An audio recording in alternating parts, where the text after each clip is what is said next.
ফেনী শহরের বেশিরভাগ সড়কের অবস্থাই খারাপ। খানাখন্দের কারণে যাতায়াতের ভোগান্তি পোহাতে হচ্ছে। এ নিয়ে বিস্তারিত জানাতে সরাসরি যুক্ত হচ্ছেন আমাদের সহকর্মী তোফায়েল আহমেদ নিলয়। আমরা যুক্ত হচ্ছি তার সাথে। নিলয়, আপনি নিশ্চয়ই আমাকে শুনতে পাচ্ছেন। রাস্তা সংস্কার নিয়ে কি বলছে কর্তৃপক্ষ, আমাদের জানাবেন।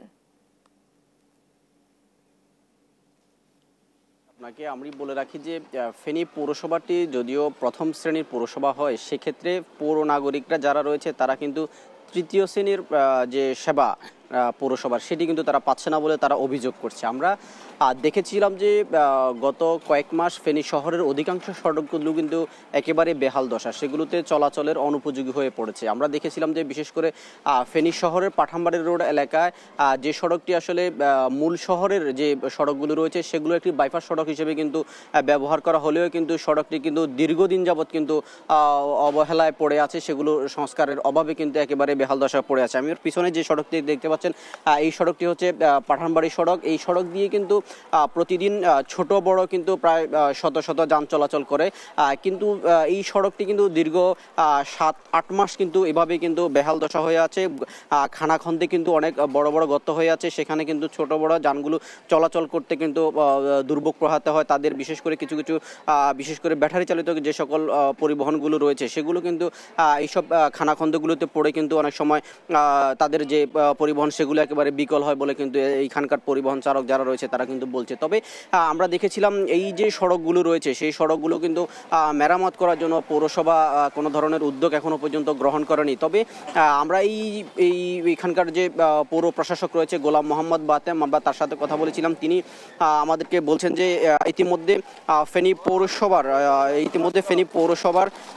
31টি সড়কের জন্য টেন্ডার আহ্বান করা হয়েছে। সেগুলো যদি অল্প সময়ের মধ্যে সেই টেন্ডার প্রক্রিয়া শেষ করে কাজের জন্য করা হবে বলে তিনি জানিয়েছিলেন। তবে এই যে 31টি সড়ক যদি মেরামত করা হয় তাহলে কিন্তু এই যে সড়কগুলো কিন্তু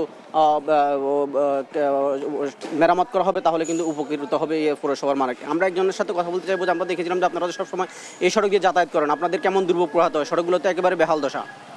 এখানে যদি একটু সামান্য পরিমাণও বৃষ্টি হয় তাইলে হাঁটু পরিমাণ পানি হয়ে যায়। চলাচলের জন্য পর্যাপ্ত ড্রেনেজ ব্যবস্থা না থাকার কারণে এদিকে কোনো রিক্সা চলাচল করতে চায় না, কোনো যানবাহন আসতে চায় না। অবর্ণনীয় কষ্টের শিকার হচ্ছি আমরা। তাই আমরা আশা করবো যে যদি প্রশাসন অতি দ্রুত রোডটা সংস্কার করে এই এলাকার বিশাল পরিমাণ বিপুল জনসংখ্যার যে অধ্যুষিত এলাকা, এই এলাকার যেন চলাচলের পথটাকে সুন্দর এবং সুগম করে। ধন্যবাদ। আমরা শুনছিলাম যে আসলে একজন নাগরিক তিনি বলছিলেন যে এখানকার তাদের যে দুর্ভোগ, সামান্য বৃষ্টি হলে এখানে এই সড়কে কিন্তু হাঁটু পরিমাণ পানি পড়ে। তবে এই পানিগুলো ডিঙিয়ে কিন্তু স্কুল কলেজের শিক্ষার্থী থেকে শুরু করে সব শ্রেণী পেশার মানুষই কিন্তু তাদের যে কর্ম ব্যস্ততার যে সকল স্থানগুলো সেগুলোতে কিন্তু তারা যেতে হয় বলে কিন্তু স্থানীয়রা বলছে। তবে তাদের এই দুর্ভোগ লাঘবে পৌরসভা কার্যকরী পদক্ষেপ নেবে এমনটি কিন্তু তারা এই এলাকার নাগরিকরা কিন্তু প্রত্যাশা করছে। তো এই ছিল আমার কাছে ফেনীর পাঠানবাড়ি এলাকা থেকে সর্বশেষ তথ্য।